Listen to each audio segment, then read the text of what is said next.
Welcome to First Unitarian Society of Minneapolis, the birthplace of congregational humanism. We carry on that tradition of free thought today, dedicated to promoting a free search for truth, meaning, and justice. Our web address is firstunitarian.org. I'm David Breeden, Senior Minister. Welcome.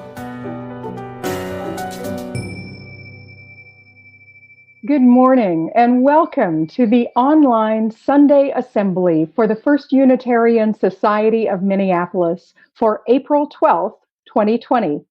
I'm the Reverend Kelly Clement, one of the assistant ministers here at FUS. I'm joined online today by the Reverend Dr. David Breeden, Senior Minister, the Reverend Jim Foti, Assistant Minister, Allison Wyeth, Director of Religious Education, Barb Brooks, Music Director, guest musicians Jacob and Amy Mullis, and an incredible tech team who is making today possible for all of us and all of you. Thank you for making the effort to be present with us from wherever you are. First Unitarian Society of Minneapolis is a member of the Unitarian Universalist Association of Congregations. We are an intentionally and radically inclusive congregational humanist community dedicated to promoting a brave, free, and responsible search for purpose, meaning, and justice. Our theme for the month of April is liberation. You know by now that our building is closed and our hearts are open. Please be sure and carefully read the Friday email each week, perhaps a few extra emails. These communication vehicles are where you will find updates about activities and ways to connect. If you're not on our email list, you can sign up via our website, www.firstunitarian.org. It's at the very bottom of the homepage. There's a button to sign up for the email newsletter.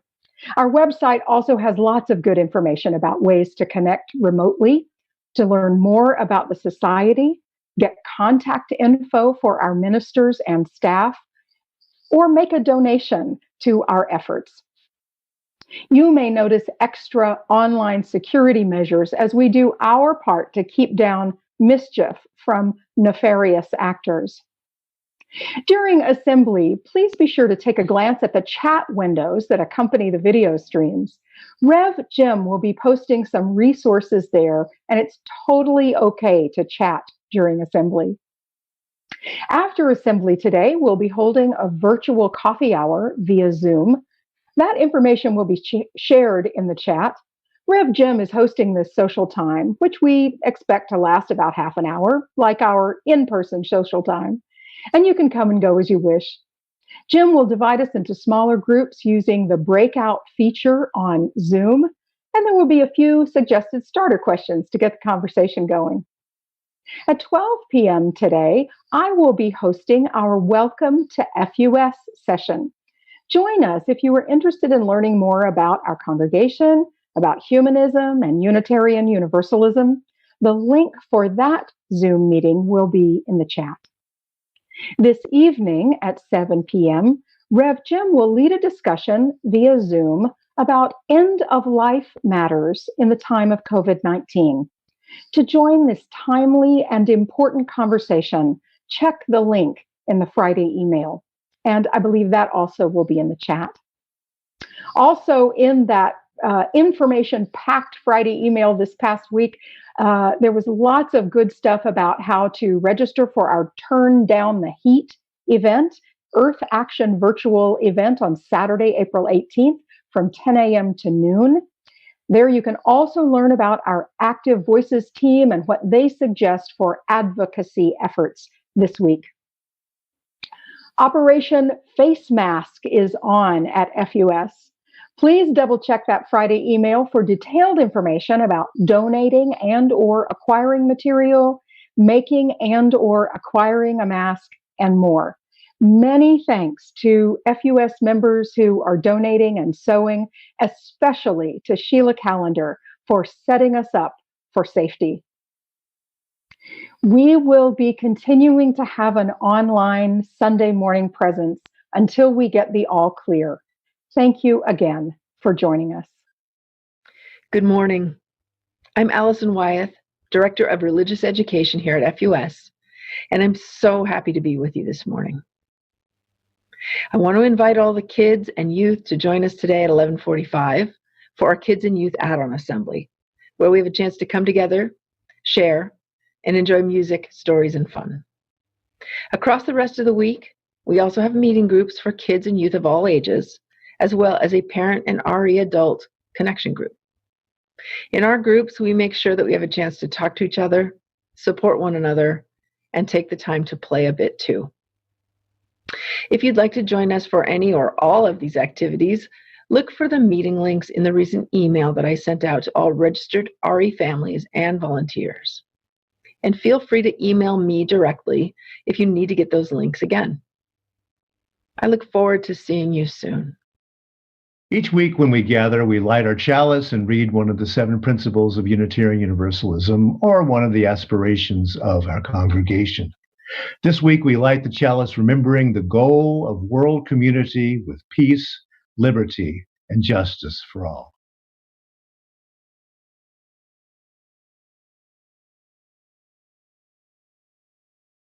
If you will repeat with me, please, our congregational covenant. Love is the spirit of this place, and service its law.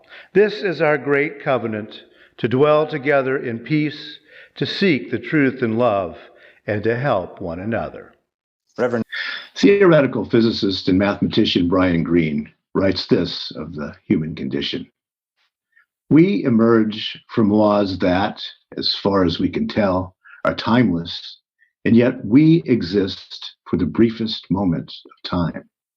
We are guided by laws that operate without concern for destination, and yet we constantly ask ourselves where we are headed.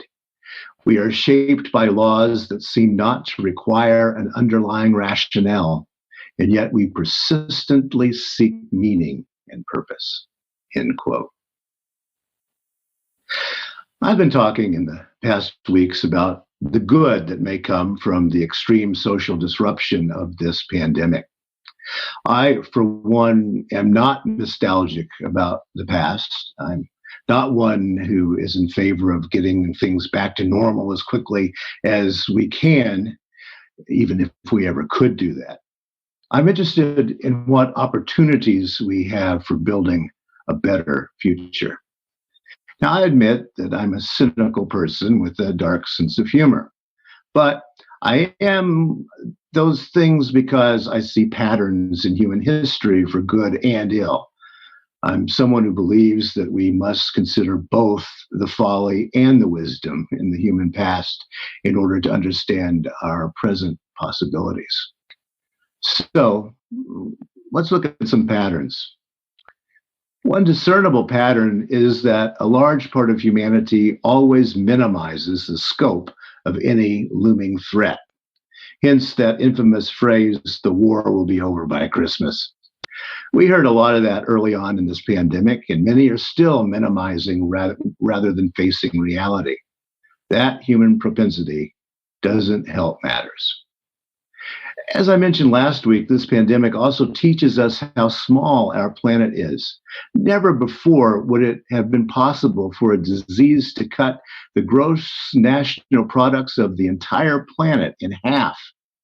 That realization leads to economic distress in the short term, but it may lead to some rethinking of how we do things as a species in the longer term. Today, we are seeing just how narrow and petty the human mind can be, but we are also seeing how large the human heart can be. Sure, it's a bit hard not to be cynical at this particular moment, watching the dark comedy of our federal government, but lest we find that shocking, we can look at the real story of, the American Revolution when that began, or the beginnings of the Civil War, or the muddled response of the Spanish flu back in 1918. Or how about the first 4 years of the Great Depression, or the first 2 years of the Second World War? The old saying goes that government always plans to fight the last war. And so we scramble and we see the sad results, but they are predictable. Another discernible pattern is that major catastrophes trigger that most productive and destructive of human questions, the question, why? And that's what I want to talk about today, the way we answer why. I mean, how we answer why and how others answer that same question differently. Because the answers to why are, I think, the greatest dividing force on our planet. Our theme for the month of April is liberation, and I would like to consider how we might liberate our minds from the monocultural lens all of us are born into, how we might learn to understand, even though it's difficult to forgive, those who are clearly botching the national response to the pandemic because of their odd and misguided answers to why. We all know it's an ideal and a virtue to love our neighbors all around the planet, but in practice, it's difficult to love even some of our own family. All because of that monocultural lens created by the human answers to why. One reality that must be considered if we are to think more kindly about our worldwide neighbors is that religious practices are locked in socioeconomic locations, locations having to do with money, resources, connections, education, prejudices, and so many other factors. Religion is a stand-in for a number of social markers. We know much less about the religious demarcations in the United States than we think we do. And so let's look specifically at the deep divisions here in the US for a few moments, just as a good example. The first scholarly sociological study of contemporary right-wing Christianity appeared only this year. It's titled Taking America Back for God, Christian Nationalism in the United States. Its authors are two sociologists, Andrew L. Whitehead and Samuel L. Perry. Why is it the first scholarly study of the Christian nationalist phenomenon? Because most writing on that subject is polemical. It's either for or against. Whitehead and Perry aren't looking for the truth or the falsity of the stance. They only want to know why people think that way. They break Americans up into four groups.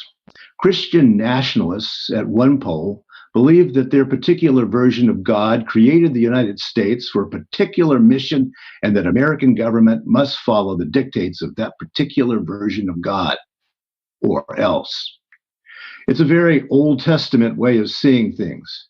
The more Americans follow the will of this particular God, the stronger is the nation. Those who do not follow their version of God weaken the nation. Christian nationalists make up 19.8% of the U.S. adult population. The majority of that 19.8% are poor, poorly educated, and white. At the other pole are the secularists. Now, that doesn't mean they aren't religious, though most are not conventionally religious. It merely means that this group believes in a clear and firm separation of religion and government. Those sorts make up 21.5% of the US population. The majority of that 21.5% are materially better off than the average American, better educated than the average American, and white. Many, if not most of that group, agree with the reading this morning from theoretical physicist and mathematician Brian Greene. That's the why that many, if not most, seculars see. Remember, I'll read a little bit of it again. We emerge from laws that, as far as we can tell, are timeless, and yet we exist for the briefest moment of time. We are guided by laws that operate without concern for destination, and yet we constantly ask ourselves where we are headed. We're shaped by laws that seem not to require an underlying rationale, and yet we persistently seek meaning and purpose. It's easy to see one reason Christian nationalists are worried. The truths of science undercut nearly all of their foundational beliefs. Also, they are outnumbered by us, their most adamant opponents. And by the way, if you haven't noticed, The secularist group includes most humanists and Unitarian Universalists, and there's even a group of liberal Christians known in sociology as secular Christians. However, there are two groups between those polar opposites. These make up the vast majority of adult Americans. They are 58.7% of the population. Of that group, 32.1% lean toward Christian nationalism, and 26.6% lean toward secular government. There are outliers, such as the African American church tradition, which leans liberal in terms of government and conservative in terms of social issues. This split and the numbers represented is what makes the United States lean toward the center right in politics. Now, though the polls appear miles apart, Christian nationalists and secularists have some things in common. One of the biggest things that they, or we, have in common is that neither group listens to preachers very much. The secularists find meaning and purpose through other means, including various adopted religions and philosophical stances. The Christian nationalists know that God created the United States for a particular purpose and will punish the U.S. if the majority of Americans don't fulfill the will of God, the will of God being that right-wing social agenda that is homophobic and xenophobic, anti-choice, high defense spending, limited government, free access to firearms. You know the drill. Why bother going to church when you already know all the answers? And so most don't. Thus, 19.8% of the population can be counted on to vote for right-wing conservatives, and 21.5% can be counted on to vote for the polar opposite. And you see how they balance each other out. And the vast middle will vacillate, though generally orienting toward the center right. That's what the numbers tell us about American politics. Both polls find the other poll absurd. And in important ways, it's a question of the haves and the have-nots also. A majority of the have-nots are conservative in their politics and in their religious orientation. A majority of the haves are liberal in their politics and in their religious orientation. Now, remember, this is sociology. Individuals are individuals in all kinds of ways. And the book I am citing came out a month ago, so the research is not a look at the attitudes about coronavirus. However, we all know that motivated reasoning works the same way almost every time. For example, now be honest with yourself. Was the first thing that popped into your head when you first heard about novel coronavirus, oh no, God is smiting us for legalizing abortion? Now, I have a feeling you didn't think that. Now, I'm not trying to make light, but the first thought of a Christian nationalist was probably not, oh my, cross-species infections are becoming a bigger problem due to deforestation. But you see how why is such a pivotal question, and you see how divisive the answers to why can be. A simplistic answer to why, simplistic as many of us see it through our progressive liberal lens, I should say. A simplistic answer to why is what drives all fundamentalisms: Islamic fundamentalism, Hindu nationalism, Russian nationalism, white supremacy, anti-Semitism, and that list goes on, unfortunately. It's a question of the lens. It's a question of the narrative. One poll says the why is answered by because God.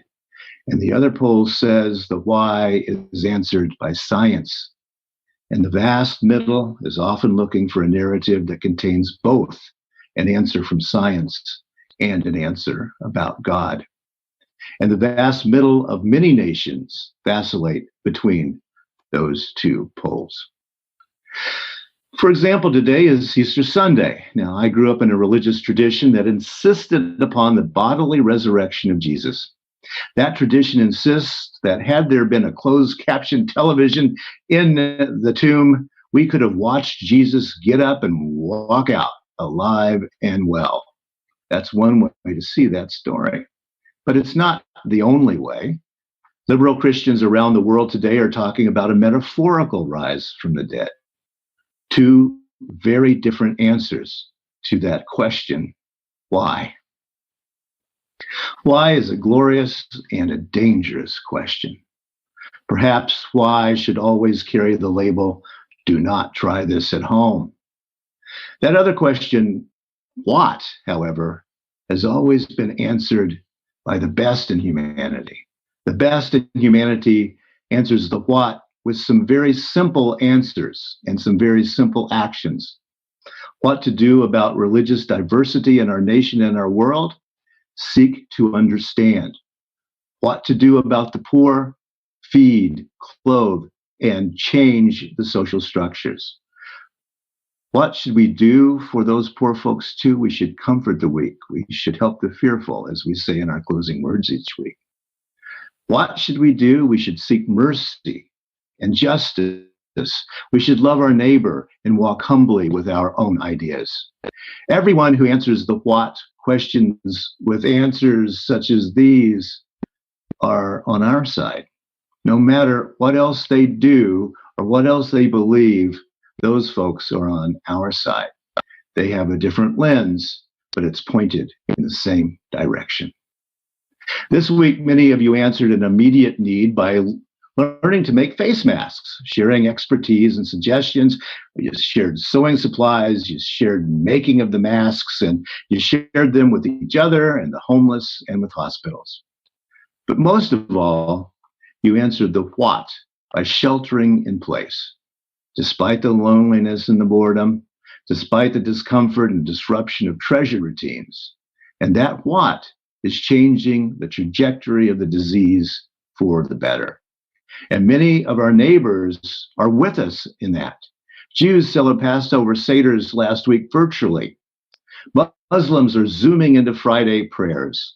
And many Christians celebrated this most holy day in their calendar by staying home.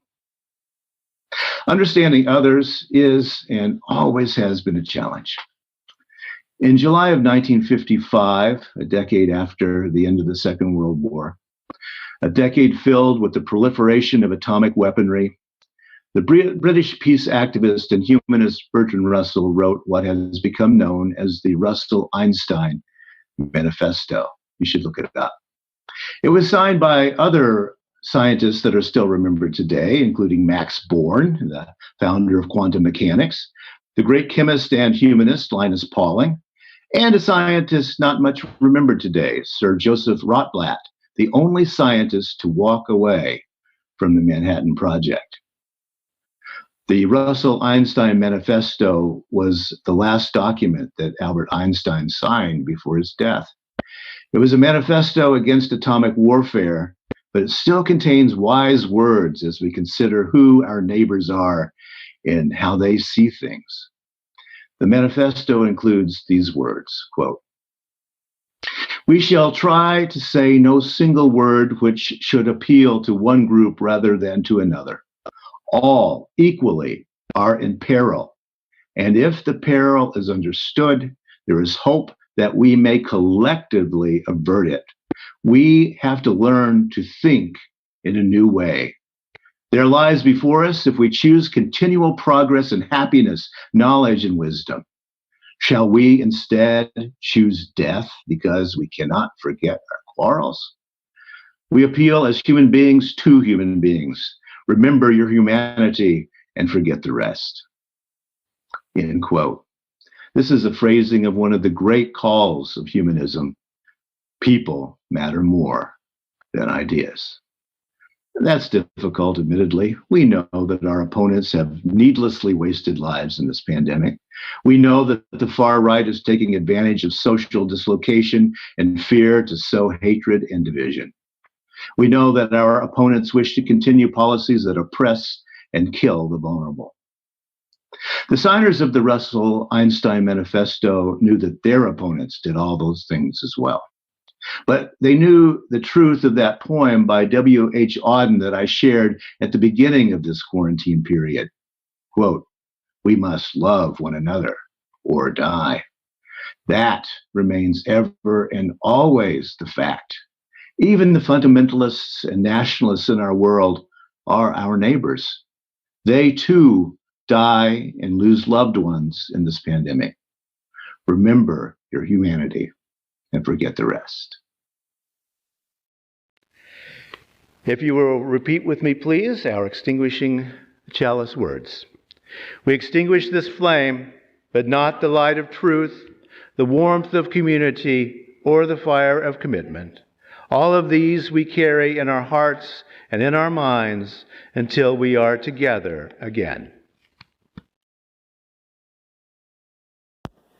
Hi. This is The Bovey family. We're saying hello to all of you at FUS. We hope that you all are safe and are able to find some time of enjoyment with you and your families.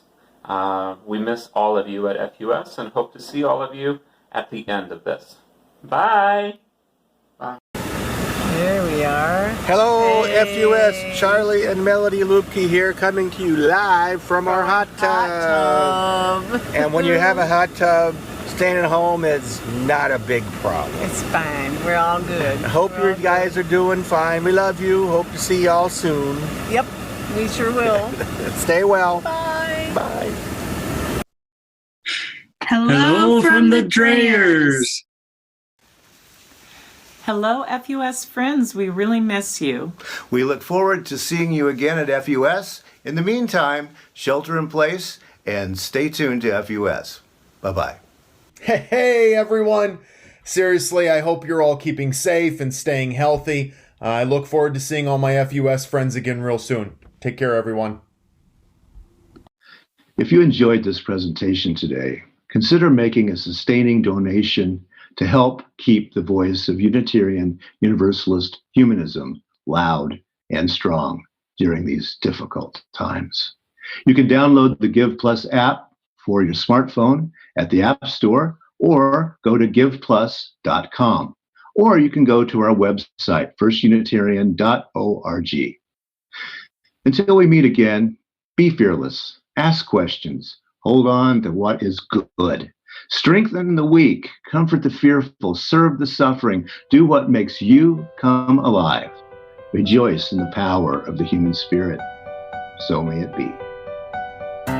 Thanks for listening.